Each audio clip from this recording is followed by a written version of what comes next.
1994, the French robot competition seized the day thanks to the program E=M6. This year, the robots play the sumos.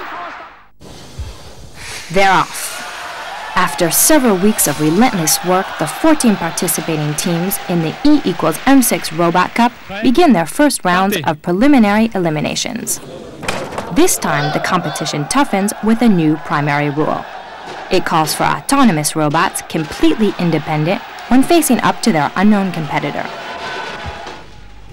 During warm-up preparations, participants make use of System D, various manipulations using recycled material, and of course, long, hard hours of perfection.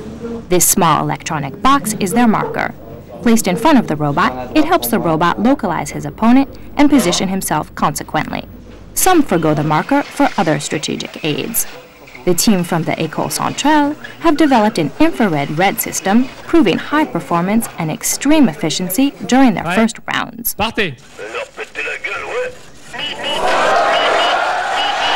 Other teams, like those from École Polytechnique, rely less on localization and concentrate on speed and power. This one, on the other hand, demonstrates the swiftness of steady force. Still, some choose total occupation of the court in order to destabilize their opponents. As for other inventive teams, they've made use of the secret box for more or less of a successful match.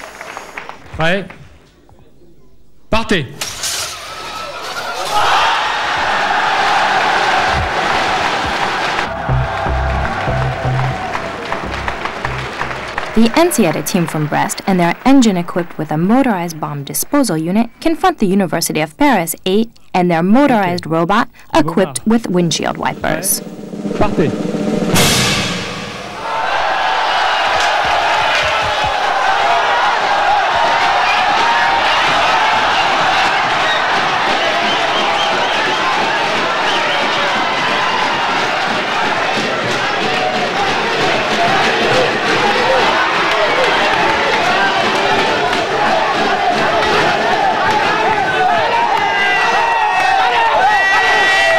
Magnificent victory for the University of Paris, finishing with the first robotic cup.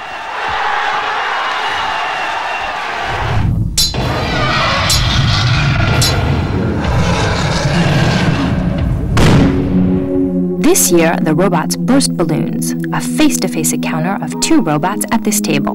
The goal is simple. Each robot, beginning the match enclosed in a 30-centimeter cube, must pierce his opponent's balloon. There are two possible itineraries.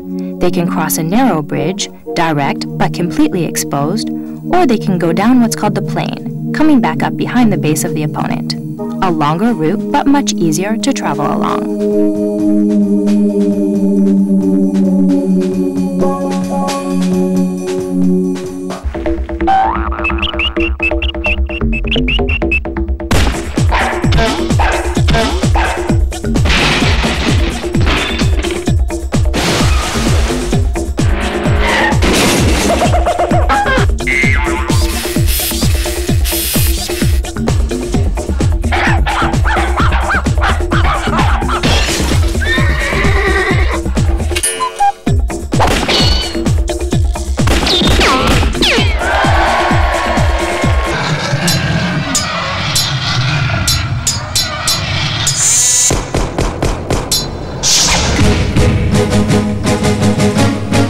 In terms of the most exciting matches, we're back in this final with the IIE team from Evry against the INT team from the same town.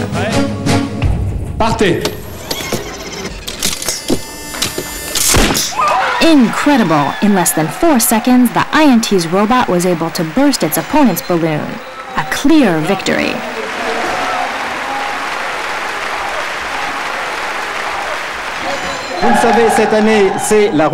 You've heard about it. This year, it's the rush for the gold. At the center of the table, 41 gold nuggets. The robots confront each other 2 by 2, one with a black flag, the other white. The black-flagged robot must bring the nuggets as quickly as possible here to the goal. And of course, the white-flagged robot has to bring as many nuggets as possible to his goal.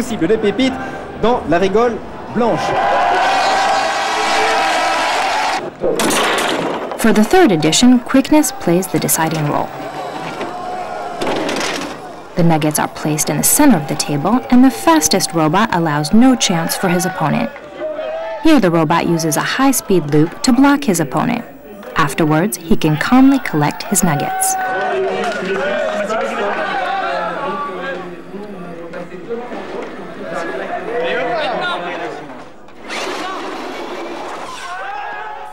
Trois, deux, un, top. Some teams choose a defensive strategy, blocking entirely their opponent's nuggets. 2, 1, top. Other robots just simply don't have enough time to react. Il reste plus rien. Nothing left. 30 secondes.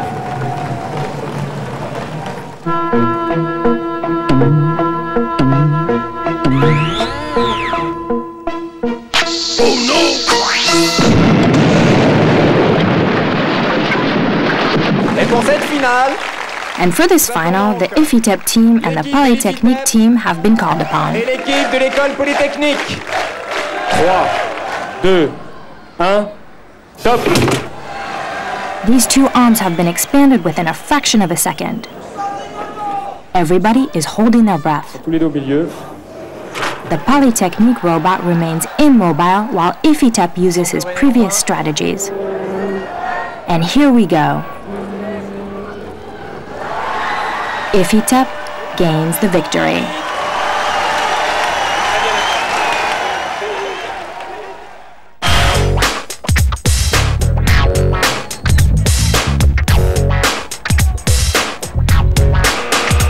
This year, the robots have to pick up as many balls as possible from the middle of the court, and then of course shoot for the basket.